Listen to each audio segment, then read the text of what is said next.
Nah, kita lanjutkan lagi pada cerita sekarang ini ya. Pulau Elbaf sendiri tuh benar-benar menggelora tuh peperangan kali ini. Angin membawa kita pada pertempuran-pertempuran di babak-babak ranting-ranting pohon Adam tersebut. Ngebawa kabar tentang pertempuran yang akan mengubah segalanya karena Ragnarok besar akan dimulai di sana. Skuper Gaban, tangan kiri Rogers yang dahulu tuh misterius kini sudah muncul, telah turun secara langsung ke medan perang besar tersebut menghadapi Gunko dari Kesatria Suci. Kesatria itu benar-benar kuat dari pemerintahan utusan pemerintahan dunia ya. Sementara Luffy dan juga para nakamanya tidak sadar bahwa nasib dunia itu tergantung pada langkah mereka di negeri pulau tersebut.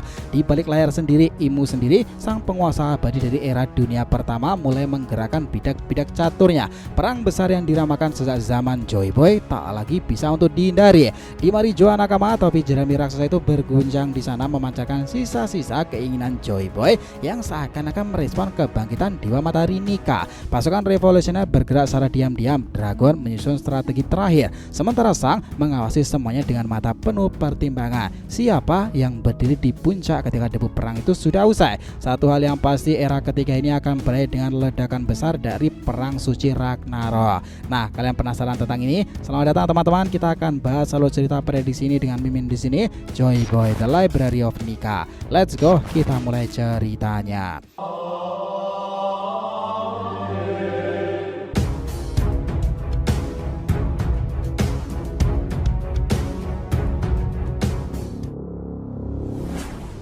Oh ya, biar terus bisa berinteraksi dengan kalian ya, subscribe dan bantu ramein video ini ya nakama. Selain Joy Boy The Library of Nika untuk One Piece, jangan lupa subscribe 3 channel kita yang lainnya tuh, DRTV Media Team untuk solo leveling dan Boruto 2 Blue Vortex serta manga lain ya. Saga Boruto 2 Blue Vortex untuk tema fan fiction, sementara Shonen Odyssey untuk anime, manga dan juga manhwa lainnya. Jadi kita tunggu kalian juga muncul di sana pula. Oke, let's go. Kita mulai masuk ke pembahasannya.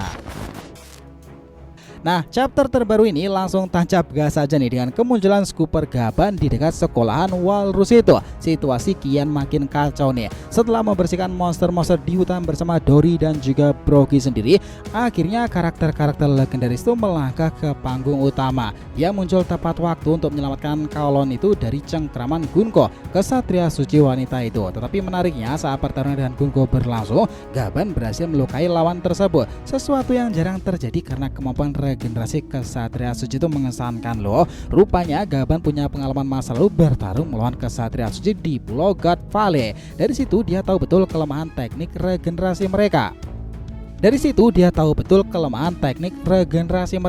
Saat merasakan aura haki khas kesatria suci dari Gunko, Gaban langsung sadar betul kalau dia tuh sedang berhadapan dengan agen penting dari pemerintahan dunia. Dia tahu ya kalau pemerintahan dunia sampai mengirim kesatria suci, artinya misi mereka tuh sangatlah krusial. Itu ngebuat Gaban teringat pada masa lalu loh, tepatnya saat kelompok bajak laut Roger datang ke Elbaf. Roger ternyata pernah datang 2 kali. Yang pertama sebelum Oden bergabung, dan yang kedua setelah Oden ikut dalam petualangan mereka. Tujuannya apa? Ya jelas untuk ngebaca kitab misterius bernama Harley itu sendiri. Tapi isinya nggak bisa dibaca sembarangan, butuh waktu dan keahlian tertentu, dan disitulah Oden berperan besar. Nah, sambil Oden ngebaca kitab Harley itu, kru Roger bersenang-senang di Elbaf ya, berburu mengobrol dengan para raksasa, menjelajahi dunia bawah tanah sendiri. Nah, setelah ngebaca cukup banyak, Oden menjelaskan kalau isi kitab itu mengungkapkan sejarah dunia yang dibagi ke dalam 3 era besar. Dunia pertama, dunia kedua, dan dunia ketiga yang sekarang sedang berlangsung. Di dunia pertama ada makhluk-makhluk legendaris seperti dewa-dewa, ular merah raksasa Yon Mungard, dan juga naga besar. Ada juga teknologi api luar biasa yang disebutkan sebagai Mother Flame, yang menurut teori versi aslinya jauh lebih dahsyat dari ciptaan Vegapunk di Egghead. Benar-benar luar biasa ya referensi Einstein itu sendiri. Teknologi api ini memicu perang besar yang menyebabkan kehancuran dunia pertama. Lalu di era kedua muncul pula kerajaan hebat dan sosok bernama Joy Boy, yang kemudian menjadi bajak laut pertama di peradaban dunia. Tetapi era itu juga berakhir karena perang besar yang diyakini sebagai abad kekosongan nakama. Dunia ketiga inilah adalah kelanjutan dari 2 era sebelumnya, dan kitab Harley itu juga meramalkan betul bahwa akan ada perang luar biasa besar yang disebutkan sebagai Ragnarok yang akan melibatkan seluruh dunia bersama. Dalam perang itu akan muncul penerus dari Joy Boy masa lalu dan Joy Boy baru sekarang ini. Semua orang tahu itu adalah Monkey D. Luffy kan. Oden juga juga menekankan pentingnya keberpihakan para raksasa Elbaf dalam perang mendatang. Itulah kenapa pemerintahan dunia itu ngotot betul ingin menguasai pulau Elbaf itu sendiri. Mereka tahu posisi raksasa itu sangatlah menentukan. Kembali ke masa sekarang ini ya, Gaban menegaskan pada Gunko bahwa kedatangan kesatria suci ke Elbaf adalah strategi untuk memastikan para raksasa berada di pihak pemerintahan dunia. Gunko yang penasaran siapa pria tua yang begitu tahu banyak informasi itu.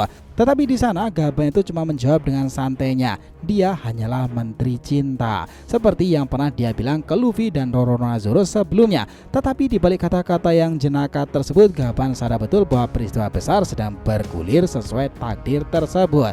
Nah, berpindah ke tempat lain, cerita menunjukkan kondisi di kerajaan Kamabaka. Di sana hanya tinggal koala yang masih bertahan, sementara petinggi revolusioner lain itu pada bergerak, termasuk Monkey D. Dragon ayah Luffy sudah berangkat menjalankan misi mereka. Koala gelisah karena dia tahu musuh mereka bukan main-main, para kesatria suci dan Gorosei Garling Picarland. Dragon sebelumnya pernah menjelaskan bahwa para kesatria suci memiliki kemampuan regenerasi instan, menjadikan mereka sangat sulit untuk dikalahkan. Tetapi Dragon juga mengungkapkan betul bahwa dia mengetahui rahasia di balik kemampuan regenerasi itu.